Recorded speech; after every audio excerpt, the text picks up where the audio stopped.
Il y avait un pasteur, quand il salue les femmes enceintes et les enfants en elles, tressaillent d'allégresse. Mais ce serait un grand pasteur. Les gens le respecteraient. Le pasteur aux salutations qui font vibrer de joie les enfants dans le sein de leur mère. Mais ce serait un grand pasteur. Il aurait beaucoup d'offrandes, beaucoup de Bibles. Mais ici, comme ça arrive à la Vierge Marie, les gens négligent. Je me demande même si nos frères des églises de réveil lisent souvent Luc 1. Lisez un peu Luc 1. Et faites-vous une idée personnelle. Ne vous contentez pas de ce que votre pasteur vous dit. Lisez ce texte. C'est un texte de la Bible. Alors nous reprenons ces paroles de la Bible. Ça, la salutation de l'ange. Après, il y a les paroles d'Élisabeth. Mais maintenant, nous ajoutons Sainte Marie, Mère de Dieu, priez pour nous, pauvres pécheurs, maintenant et à l'heure de notre mort. Première partie, salutation extraordinaire. Deuxième partie, salutation extraordinaire de l'ange Gabriel à Marie. L'ange vient du ciel. Hein? Bon. Deuxième partie, parole laudative d'Élisabeth à l'égard de Marie. Et troisième partie, la prière de l'Église demandant l'intercession de Marie. Priez pour nous, pauvres pécheurs. Alors quelqu'un dit, c'est une salutation. Non, c'est une salutation qui sort de l'ordinaire. Mais la salutation, accompagnée de la louange d'Élisabeth, sous la mention du Saint-Esprit. Élisabeth louant Marie, disant qu'elle est pleine de grâce, disant elle dépasse toutes les femmes. Elle dépasse ma maman. Elle dépasse ta maman. Elle dépasse les mamans de tout le monde. Parce qu'elle est bénie entre toutes les femmes. Et le fruit de son sein qui est Jésus est béni. Donc elle est l'arbre. Je suis tellement d'accord avec vous. Salutation c'est biblique, louange c'est biblique, mais là où se pose le problème c'est les paroles maintenant que l'Église ajoute. Mais c'est ça maintenant qui prête à confusion. Non, mais ça ne devait pas prêter, ça va prêter à confusion. Pourquoi? Parce que nous le faisons chaque jour. Les gens prient. Seigneur, tu as dit dans ta parole, ils vous feront la guerre, mais ne vous vaincront pas. Ça, c'est inspiré, c'est une parole de la Bible. Quand on ne s'arrête pas là, on répète les paroles de la Bible, on ajoute nos paroles à nous. On dit maintenant, oh Dieu de gloire, j'ai des problèmes au travail, on me combat, lève-toi Seigneur, et combat mes combats. C'est tout à fait normal. Nous reprenons les paroles de la Bible et après, nous nous adressons à Marie pour qu'elle intercède pour nous. C'est maintenant c'est là le vrai problème. Si ces paroles étaient adressées à Jésus qui est mort et ressuscité, on n'en ferait aucun problème. Oui. Mais maintenant, il s'agit d'une femme, oui, bénie, comblée de grâce, mais qui est morte, qui est déjà décédée, et comme tous les morts, attendent aussi la résurrection des morts pour le jugement dernier. Bon, là, c'est aussi des hérésies que prêchent les églises de réveil. Donc, ceux qui sont morts, prenons l'hypothèse de Marie morte, hein, parce que nous disons qu'elle est, nous croyons au dogme de l'Assomption. Mais ce n'est pas le lieu ici d'expliquer tout ça. Mais je vais dans leur sens. Prenons le cas où Marie serait morte.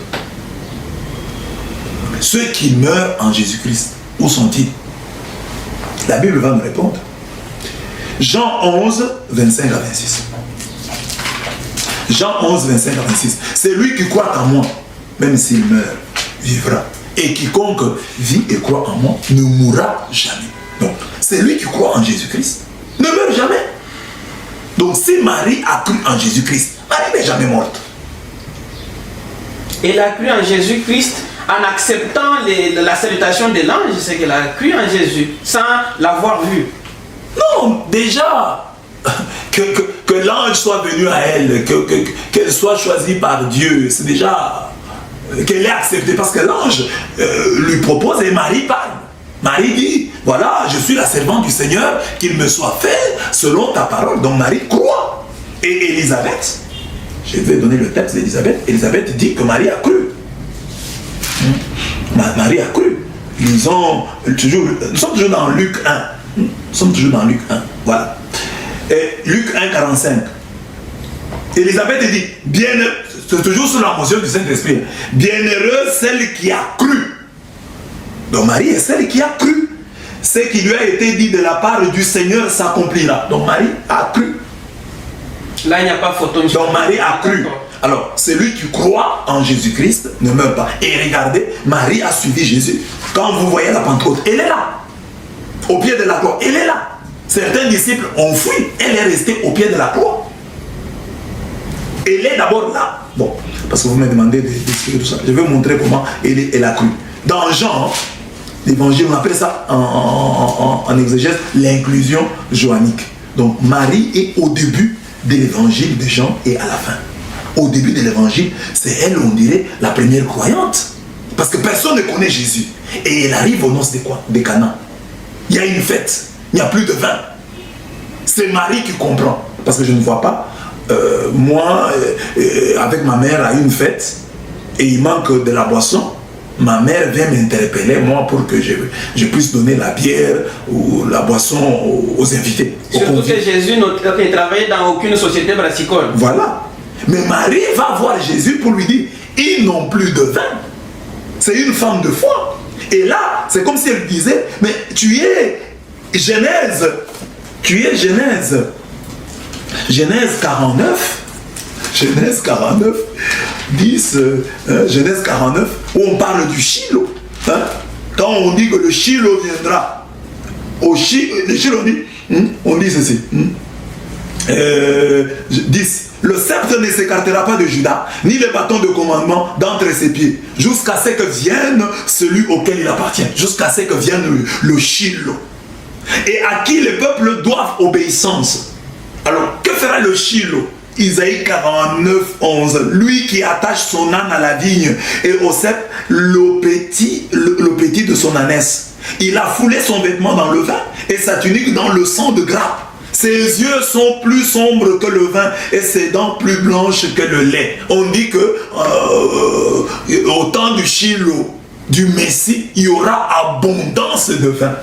C'est comme si Marie se rend compte que Jésus c'est le Shiloh. Elle qui connaissait parce qu'elle sait ce qu'elle sentait quand l'enfant était dans son sein. Elle sait quand elle lavait cet enfant, ce qu'elle ressentait, les vibrations qu'il y avait. Elle a une idée de ce qu'était cet enfant quand il dormait, qu'est-ce qu'elle sentait quand il ronflait, qu'est-ce qu'elle sentait quand elle l'allaitait. Hein? Tout ça, elle le savait. C'est ainsi qu'aux noces de Cana. Alors que Jésus est un célèbre inconnu, il n'a encore rien fait comme miracle. Marie est la première qui va le voir et lui dire, ils n'ont plus de vin. Et quand Jésus lui complique un peu les bidons et lui dit, non, mon heure n'est pas encore arrivée, Marie ne s'en inquiète pas outre mesure. Marie dit aux servants, faites ce qu'il vous dira. Donc elle est la première qui croit. Elle a cru en Jésus-Christ. C'est elle qui a provoqué donc le premier miracle de Jésus. Pourtant, la réponse de Jésus, son fils, ne lui donnait aucun espoir. Mais il demande quand même aux organisateurs. Non, elle a cru, elle connaissait son fils, mais il est Dieu, c'est normal qu'il me réponde comme ça. Mais il exaucera ma prière. C'est un modèle de foi pour nous. Donc parfois nous aussi nous allons chez Dieu avec nos prières et Dieu nous répond d'une certaine manière, qui ne nous satisfait pas. Mais nous ne devons pas nous décourager. Marie, malgré la réponse de son fils qui paraît négative, femme, qu'y a-t-il entre toi et moi, mon heure n'est pas encore arrivée. Mais Marie croit que même si ton heure n'est pas arrivée, comme tu l'as dit, l'heure là va arriver aujourd'hui. Or, tous les pasteurs ici, quand vous avez des problèmes et que vous leur dites, quand ils n'ont plus de solution, nous tous comme prêtres, nous disons, maman, attends le temps de Dieu. Attends l'heure de Dieu. Mais Marie, quand Dieu lui a dit, mon heure n'est pas encore venue, elle a continué à croire qu'il y avait encore de l'espoir. Elle a dit aux servants qui étaient là, faites ce qu'il vous dira. Et le miracle a eu lieu. Là, c'est Jean 2. Et vous allez à Jean 19. Nous sommes à la fin de l'évangile de Jean. Marie est encore là, au pied de la croix. Et là, Jésus lui dit, voici ton fils. Et il dit aux disciples bien-aimés, voici ta mère. Et le disciple la prend chez lui, l'introduit dans ces choses, pour dire littéralement le texte, l'introduit dans ces choses. Marie entre dans les choses du disciple Et c'est le disciple bien-aimé, ce n'est pas un hasard que Jean, le disciple bien-aimé, l'aigle de Patmos, ait pris Marie chez lui. L'unique disciple qui représentait les 12. C'est lui qui nous représentait, nous tous. Parce que nous tous, nous sommes appelés à être les disciples bien-aimés de Jésus-Christ. Et c'est pourquoi Marie n'est pas un don fait à tout le monde. Marie, c'est un don que Jésus fait aux disciples bien-aimés. Si vous n'êtes pas un disciple bien-aimé, Jésus ne va pas vous donner sa mère. Même il y a des catholiques qui n'ont pas Marie. Ce sont des catholiques, par exemple, dans leur foi, leur dévotion mariale n'est pas assez grande, n'est pas assez fondée. Jésus ne leur a pas donné Marie. Marie, c'est un don que Jésus fait aux disciples bien-aimés. Donc, chers frères des églises, je vous comprends. Vous pouvez être des disciples, vous êtes peut-être dans le groupe des disciples, vous êtes peut-être des Thomas, vous êtes des Judas, hein? Vous êtes des Judas, vous n'êtes pas Jean. Vous êtes des pierres, mais vous n'êtes pas Jean. C'est à Jean, le disciple bien-aimé, que Marie a été donnée. Donc, là, vous voyez, Jean 2, Jean 19, Marie au début, Marie à la fin.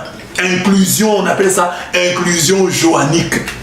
Donc, au début de l'évangile, à la fin. Pour montrer que c'est la croyante par excellence. Donc, ici, je montre que Jésus dit en Jean 11, 25 à 26, c'est lui qui croit en moi, même s'il meurt, vivra, et quiconque vit et croit en moi ne mourra jamais. Donc Marie a cru. Jésus dit que ceux qui croient, ce qui montre cela, que ceux qui sont morts dans le Seigneur ne sont pas morts. Philippiens 1, 21, Paul dit que la mort est un gain. Mourir, c'est gagner. Mais voyez ce texte-là, quand vous le lisez, dans Louis II, on dit la mort met un gain. Oui, met un gain. Bon, beaucoup de gens ne vont pas comprendre, met un gain. C'est quoi? La mort met un gain. C'est-à-dire, quand je meurs, je gagne. C'est un bénéfice. C'est un bénéfice. Mourir, c'est gagner. Philippiens 1, 21. Il dit, je peux rester pour travailler, c'est bien. Mais mourir, pour moi, c'est gagner. Et il dit presque la même chose dans 2 Corinthiens 5, 6 à 8. Ça, c'est la Bible. Hein? Parce que les gens disent, oh, tous ceux qui sont morts sont là. Ça, ce sont des doctrines prêchées simplement contre l'Église catholique. Hein? Mais parce que la Bible dit autre chose. 2 Corinthiens 5. 2 Corinthiens 5. Le texte est là. 6. Ainsi donc, nous sommes toujours pleins de confiance, tout en sachant que, tant que nous habitons dans ce corps, nous sommes hors de notre demeure. Louis II dit, nous sommes en exil, loin du Seigneur. Donc, tant que nous sommes dans ce corps, nous sommes en exil, loin du Seigneur. Car nous cheminons par la foi, non par la vue. Oui, nous sommes pleins de confiance et nous préférons quitter la demeure de ce corps pour aller demeurer auprès du Seigneur.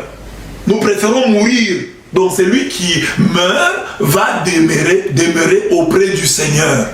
Donc, si Marie est morte, comme disent nos frères, donc elle demeure auprès du Seigneur. Mais monsieur l'abbé, dites-nous, priez pour nous, de quelle manière Marie peut intercéder pour ceux qui la prient. Alors, parce que vous avez dit, la première partie c'est la salutation, la deuxième c'est la louange, et les paroles ajoutées par l'Église, on peut déduire que c'est une prière. Oui, c'est une prière, parce que c'est une prière, une demande. Parce qu'il y a des catholiques aussi qui pour se défendre, disent non, nous ne prions pas Marie. Parce que vous, je peux vous prier, monsieur Edouard, je vous prie de me donner votre stylo. Donc, c'est français. On peut prier, on peut demander quelque chose à quelqu'un. Donc, prier Marie, ce n'est pas une mauvaise chose. C'est prier pour que Marie intercède pour nous. Cher pasteur, je vous prie de prier pour moi. Mais monsieur l'abbé, est-ce que ce n'est pas encombrant pour autant que nous savons qu'il y a Jésus, nous devons nous adresser à lui, voilà Jésus prie à Dieu pour nous, pourquoi passer par Marie Vous voyez, ceux qui posent cette question sont des gens généralement dans leur vie ordinaire, vous trouvez qu'ils sont aussi impolis. Ils sont impolis. Comment ça, monsieur l'abbé? S'il y a un protocole, par exemple, nous avons la présidente de la République. Vous voulez aller là-bas, vous allez voir directement le président. Vous passez par, il y a tout un service de protocole. Vous devez voir celui-ci, celui-là. C'est par respect. Mais la Bible ne dit pas qu'il faut passer par Marie, monsieur. Ah oui, mais la Bible, est-ce que aujourd'hui, là, dans les églises, c'est Jésus qui descend pour prêcher? Non, ce sont les serviteurs de Dieu. Mais alors que Jésus descend de lui-même. Si vous ne voulez pas l'intercession, Dans les églises, il y a le ministère d'intercession. Les pasteurs prêchent. On aurait pu, Jésus aurait résolu le problème en mettant seulement le micro. Chaque dimanche, nous sommes là, on met le micro, lui-même parle. C'est lui l'unique intercesseur. Mais pourquoi lui, il est médiateur? Il nous envoie des prédicateurs, il nous envoie des intercesseurs. Les pasteurs prient pour nous. Et il y a même des pasteurs qui poussent la hardiesse jusqu'à dire que les fidèles doivent entrer dans l'alliance qu'eux ont avec Dieu. Que vous n'avez pas à vous inquiéter, entrez seulement dans mon alliance, l'alliance que moi, pasteur, j'ai avec Dieu. Les pasteurs se donnent trop de poids, plus de poids que les catholiques n'en donnent à la Vierge Marie. Donc ici, Dieu sauve l'homme par l'homme. Le Dieu là qui sauve l'homme par l'homme, c'est Jésus-Christ, l'unique médiateur là. Il recourt à ma médiation. Il recourt à votre médiation. Vous pouvez prier pour moi, je peux prier pour vous. Et Dieu a établi les choses ainsi. C'est pour que nous soyons humbles. Que nous puissions comprendre que oui, il y a le tout autre. Mais avant le tout autre, il y a l'autre qui est à mes côtés. Et que l'autre aussi est important. Que je ne peux pas, par amour ou parce que j'adore le tout autre, mépriser l'autre. Non. Dieu a mis sur mon chemin l'homme, mon frère, qui est aussi mon sauveur, qui est aussi mon intercesseur. Mais sauveur avec petit S. Intercesseur avec petit I. Médiateur avec petit M. C'est ça. Prêtre avec petit P. Parce qu'ici, il y a beaucoup de textes que j'aurais pu donner. Donc, il y a beaucoup de textes. Par exemple, Jacques 5, 16. On dit, priez les uns pour les autres. Le principe de l'intercession est dans la Bible. Jésus va plus loin. Matthieu 10, 7 à 8. Qu'est-ce qu'il dit à ses disciples? Guérissez les malades. Alors, quand vous avez fait la grammaire, quand on dit guérissez les malades, les sujets, c'est qui? Qui guérit les malades? C'est lui qui guérit les malades? Ou ceux qui guérissent les malades sont les apôtres. Quand Jésus leur dit guérissez les malades, donc les malades, Jésus donne même du pouvoir à ses disciples parce qu'il dit guérissez les malades. Il devait dire allez prier pour les malades et moi je vais les guérir. Donc il dit guérissez les malades, ressuscitez les morts. Donc on peut, sur base de Matthieu 10, 8, dire que les disciples de Jésus guérissaient les malades, ressuscitaient les morts, purifiaient les lépreux, chassaient les démons. Pour chasser les démons, là, nous tous nous acceptons que vous pouvez chasser les démons. Au nom de Jésus. Au nom de Jésus. Mais ici, le pouvoir est donné aux disciples de chasser les démons. Alors, le chrétien qui m'écoute aujourd'hui, lui a le pouvoir de chasser les démons. Mais quand j'ai dit que Marie chasse les démons, les chrétiens vont refuser. Non, Marie ne peut pas chasser les démons. Donc nous sommes plus forts, plus puissants que Marie qui a mis au monde Jésus. Surtout qu'il s'agit d'une femme, monsieur l'abbé. Ah, c'est ça le problème. Il y a dans le fond cette question aussi. Parce qu'on a trouvé que beaucoup de gens qui avaient des difficultés, pas de très bonnes relations avec leur maman, en ont eu aussi, ou en ont avec la Vierge Marie. Des enfants qui ont grandi loin de leur mère, qui méprisaient leur maman, qui considéraient leur maman comme sorcière, ont des difficultés pour avoir une vraie dévotion mariale. Mais je reconnais à Marie qu'elle a mis au monde les sauveurs, mais revenir à elle, c'est vrai qu'elle est aussi vivante comme tous les autres saints. Je crois que c'est un peu exagéré, M. l'abbé. Surtout que vous le répétez, vous le lui répétez autant de fois. Plusieurs fois, je vous salue Marie pleine de grâce, je vous salue. Vous avez même ce que vous appelez les rosaires, 250 fois que vous répétez, je vous salue Marie. Est-ce que c'est pas trop exagéré, M. l'abbé? Bon, je ne sais pas, vous êtes marié, dire à votre femme je t'aime, vous pouvez exagérer? Par moment, elle peut trouver ça comme du théâtre. Ah, mais ouais, c'est elle, bon, parce qu'elle trouve ça du théâtre, mais Marie est la mère de Dieu. Elle comprend les choses mieux que vous. Mieux que moi. C'est des choses que vous allez trouver exagérées, elle ne trouve pas exagérées. Parce que ces prières-là, nous les adressons à Marie. Et Marie, en tout cas, de mémoire du prêtre, je n'ai jamais entendu que Marie se soit plainte pour ça. Pour dire, oh, voilà, vous exagérez. Non, c'est vous qui vous mettez à la place de Marie pensant qu'elle va trouver que c'est exagéré. Ce n'est pas exagéré, c'est tout à fait normal que l'on puisse dire ça, on peut répéter. Et la Bible nous demande, comme je vous ai dit, le Je vous salue Marie, c'est la parole de Dieu. Et la Bible nous demande de répéter. Josué 1,8 nous dit de murmurer la parole de Dieu.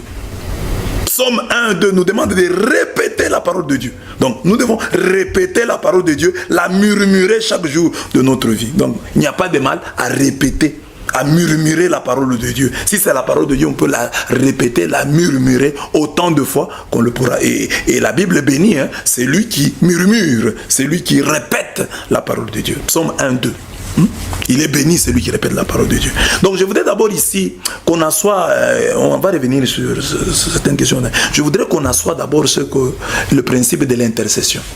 Je répète, dans nos églises, nous avons un ministère d'intercession. Nos pasteurs jouent un rôle de médiateur. Parce que Dieu pouvait lui-même descendre chaque dimanche et prêcher la bonne parole. Mais il ne le fait pas. Il nous l'a confié. Il nous a confié cette tâche. Dieu pouvait lui-même prier pour nous. Pourquoi Dieu veut que nous prions les uns pour les autres? Donc le ministère d'intercession est là. Mais maintenant, est-ce que nous prions les uns pour les autres? Oui. Jacques 5, 16 nous demande de le faire. Mais la question c'est, est-ce que Marie, qui d'après nos frères des églises de réveil est déjà morte, peut-elle le faire pour nous? Nous avons prouvé avec la Bible que ceux qui meurent dans le Seigneur ne sont pas morts, ils sont vivants. Ils sont plus que vivants. D'ailleurs, ils demeurent auprès du Seigneur. Et il y a d'autres textes que nous pouvons donner. Que les saints ne sont pas partis. Ils sont avec nous. Les gens lisent parfois la Bible, mais sans être attentifs. Lisons par exemple l'épître aux Hébreux. Vous verrez que là, on nous dit que les saints nous entourent. Ils vivent avec nous. Ils sont auprès de nous. Sur cette terre. Oui. Hébreux 12 dit, ainsi donc nous aussi, qui avons autour de nous une telle nuée de témoins. Là, en Hébreux 11, on nous a parlé de la foi. On nous a parlé des témoins de la foi. On a cité Moïse. On a cité Abraham, Joseph, Gédéon. On a cité tous les saints là, hein, de l'Ancien Testament. Rahab. On dit 32, hein, Hébreux 11, 32. Et que dire encore? Le temps me manquerait pour parler en détail de Gédéon, Barak, Samson, Jephthé, David, Samuel et les prophètes. Ainsi donc nous aussi qui avons autour de nous une telle nuée de témoins. Nous qui sommes entourés de cette nuée de témoins. Donc cette nuée de témoins nous entoure. Donc les Barak, Samson, Jephthé, David, Samuel, les prophètes Abraham nous entourent. Et ce n'est pas fini. Hein. Je lis encore Hébreux toujours 12, 22 et suivant. On dit quoi? Mais vous, vous êtes approchés de la montagne de Sion et de la ville du Dieu vivant, la Jérusalem céleste et des myriades d'anges en réunion de fêtes et de l'assemblée des premiers-nés dont les noms sont inscrits dans les cieux. Nous nous sommes approchés de ces gens-là. Ce n'est pas fini. Et de Dieu. Nous nous sommes approchés de Dieu, de tous. Et des esprits, nous nous sommes approchés des esprits des justes parvenus à l'accomplissement. Des esprits des justes parvenus à l'accomplissement. Nous nous sommes approchés d'eux. Donc, les gens des églises de réveil sont seulement moins spirituels. Parce que si vous êtes spirituel, vous allez comprendre ces choses. Que nous nous approchons, pas seulement de Dieu, mais nous nous approchons de premiers-nés, dont les noms sont inscrits dans les cieux. Nous nous approchons de Dieu, le juge de tous. Nous nous approchons des esprits des justes, parvenus à l'accomplissement, parvenus à la perfection, d'après Louis II, parvenus à la perfection, et de Jésus. Donc, et de Jésus, médiateur d'une alliance neuve, et du sang de l'aspersion qui parle mieux encore que celui d'Abel. Donc, nous nous sommes approchés, il n'y a pas que Jésus. Jésus est le médiateur d'une alliance fondée sur des meilleures promesses. Mais à côté de Jésus, il y a des co-médiations. Des médiations qui ne sont pas concurrentes à celles de Jésus-Christ, mais qui sont concurrentes, qui concourent à l'unique médiation du Christ. Nous nous sommes approchés. En parlant des saints, c'est ainsi que vous, lors de messes célébrées sous le rite zaïrois, vous invoquez les saints au début. Oui, on les invoque, on dit même nos ancêtres qui ont servi Dieu dans la vérité. Parce que là aussi, vous êtes très critiqué. Mais on ne peut que critiquer. Mais les gens qui sont moins spirituels les critiqueront toujours parce qu'ils ne comprennent pas ces choses de l'esprit. Ça, nous sommes dans le domaine de la spiritualité. Nous sommes dans le domaine de la spiritualité. Et beaucoup de chrétiens sont encore au niveau très bas. Ils ne comprennent pas ces choses. Ça, ce sont des choses qui sont données au... Ça, c'est la nourriture solide. Les autres sont encore au lait. Ou à la bouillie. Ah, oui, non, la bouillie, je te dirais beaucoup. Au lait. Au lait. Donc, ici, nous sommes dans le domaine spirituel. Et c'est ainsi que vous voyez, par exemple, quand nous entrons à la messe, c'est l'église catholique est très logique avec elle-même. À la messe, nous commençons avec le confiteor. Je confesse à Dieu Tout-Puissant, je reconnais devant mes frères que j'ai péché en pensée, en parole, par action et par omission. Oui, j'ai vraiment péché. C'est pourquoi je supplie la Vierge Marie, les anges et tous les saints, et vous aussi, mes frères, de prier pour moi, le Seigneur, notre Dieu. Donc, à la Vierge Marie, aux anges et aux saints, on demande de prier pour nous. Mais aussi aux frères et aux sœurs qui sont là, on leur demande de prier. Nous croyons à l'intercession de la Vierge Marie, à l'intercession des anges, à l'intercession des saints et à l'intercession de nos frères et sœurs.